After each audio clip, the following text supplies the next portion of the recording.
Hiya, welcome to the cave, and in this new series that I'm calling Tabletop Essentials, we're going to start things nice and simple.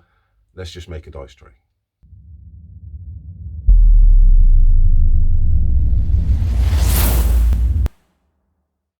So one of the plans that I had for the channel, once the cave was finished, was to start uploading some battle reports.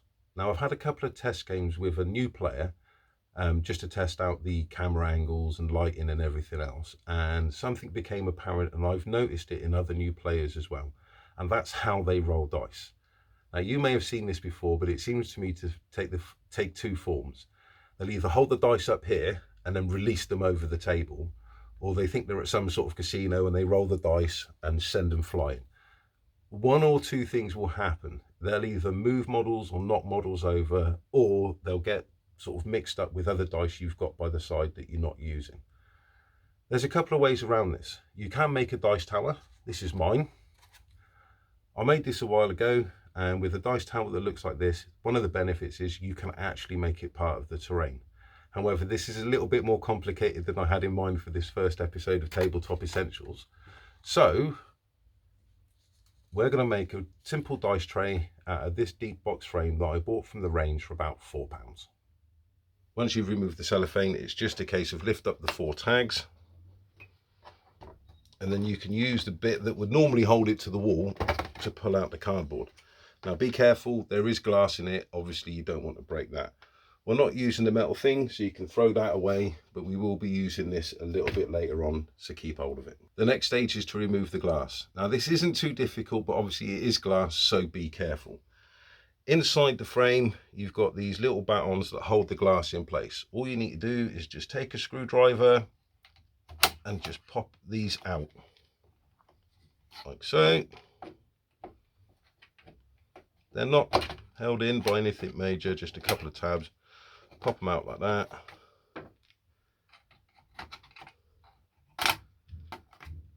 And then the last one. And this is where I break the glass. There we go. Out they come. And then just tip it upside down. Take the glass out, and then obviously put that somewhere safe. If you're anything like me, don't throw these away. I'm sure we'll find a use for them at some point. Inside the frame, you're going to have the little metal tags that are left over from the glass, and you're also going to have the little metal tags that are left over from holding it all in place. Just get yourself a normal set of pliers and very carefully pull those out.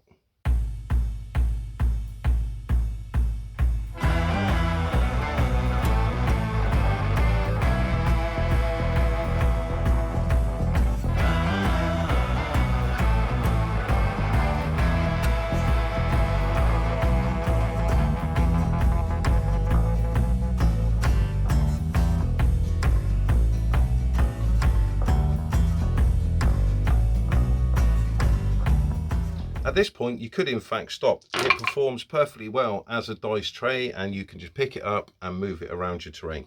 However, we're going to put a base on it and just make it look a little bit nicer. Because I'm going to be using this dice tray to record battle reports, I want to try and dull the sounds made by a lot of dice clattering into the tray. So I'm just adding some foam to the base here. Now this is just some sticky back foam that I bought from a local store. It was about £1, and as you can see, when I cut it, I'm running the knife down it several times. If you try and do it just once, especially if you've got a dulled blade, it will end up just ripping. So whenever you have to cut any type of foam, just do multiple passes and it will give you a much cleaner cut. Then simply just take off the sticky back plastic and then stick the foam straight to the board. So the base that we've just made will fit just inside the frame. So now we need to mount that on another bit of card. This is just a card from one of those Amazon delivery envelopes. I've cut it to size using the frame as a template, and I'm just adding some PVA glue, and we're going to stick the base onto that. My one tip here is don't do what I did and make sure you leave the cutting mat on the table, otherwise you'll end up getting glue all over your work surface. Once you've got the cardboard completely covered in PVA, put the base that we made earlier inside the frame, and then put the frame on top of the card, just making sure everything lines up nicely.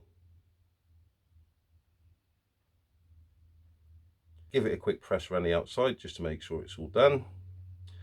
I noticed that the corners of the foam had started to lift. Now, learning from my mistake earlier, I put down some parchment paper so I wouldn't glue it to the desk. Put 5 pots of paint in the tray, and then something that we should all have is lots of rule books on top to weigh it down until the glue dried.